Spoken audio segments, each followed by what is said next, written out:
If we are very cranky with something our partner is doing, and ask ourselves, is this really about the face?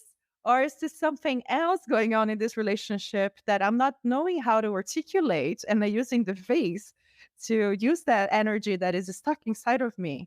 Because there's something else that I not very conscious about that I should actually pay attention to. So what's the answer? We have to ask ourselves, what is it that is actually triggering me? Is this really the face? Is everything in the relationship fine, or is there something else that I'm not addressing?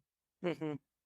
I know that when we got married, and we got married now 21 years ago, one of the things that I discovered from the very beginning was that if I was going to be in a marriage, for me, it was going to be long-term relationship.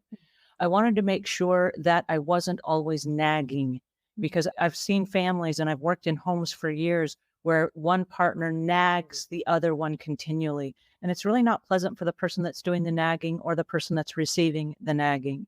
And so, what I decided for me that if I'm going into this marriage, we will spend one night a week and we have our dinner and date night. But before the dinner and date night, and we have fun, we would like to have a quick business meeting because I wanted to treat our family like an entity that would last forever. And that means making plans and not just kind of like hoping it all falls together because it never It's does. amazing. Yeah.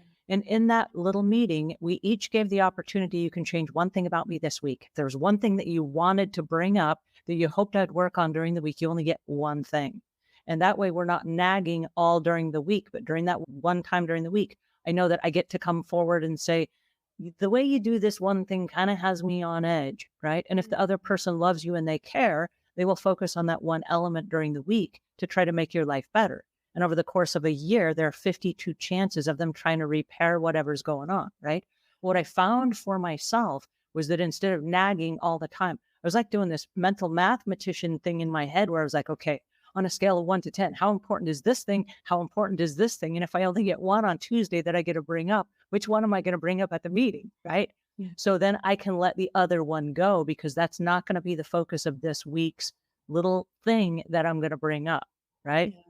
And Yeah. instead of it nagging and bothering me, it was like, if that's not my thing, I have to let that go this week. Maybe it will resurface at a later time, but I have to let that go and stop fussing at it, stop thinking about it, stop letting it, making it lose sleep during the night because I'm still about that thing, right? Yeah, and it's amazing to even create. I mean, having the awareness of creating such meeting. This is mindfulness on its own. It's understanding what is it that you need and coming together consciously, deliberately choosing how to move forward and being present. It has this part that is, yeah, both of you coming together for the meeting, but also this moment of you with yourself, understanding what are the priorities, what is it that actually matters or not. And one thing that I love giving my clients is exactly that, asking them to every Sunday have a check in with themselves. What happened this week?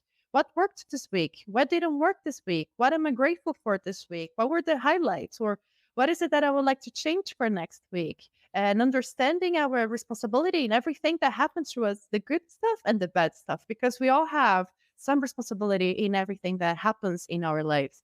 So creating these moments, these briefers, at the end of the day, it's about creating the space for these moments to exist so that we can come back to ourselves, realign, asking ourselves, okay, this is what's happening now.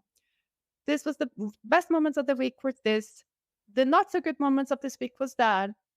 And based on that, based on the awareness of these events, what I would like to take to next week, what I would like to make better for next week would be this thing or that thing. Or maybe I would just would like to have more of these highlights that happened last week. I want more of that. I just want to expand that into my life. So creating moments, milestones in our lives. It can be 20 minutes every Sunday to stop with ourselves and reflect on the week before beginning a new week. So we have moments that we create conscious shifts and awareness to improve our lives. This is extremely important and crucial and helps us so much to become more mindful of our own lives and regain our own power over our lives. At the end of the day, so much about spaciousness, creating a space for what matters and for what changes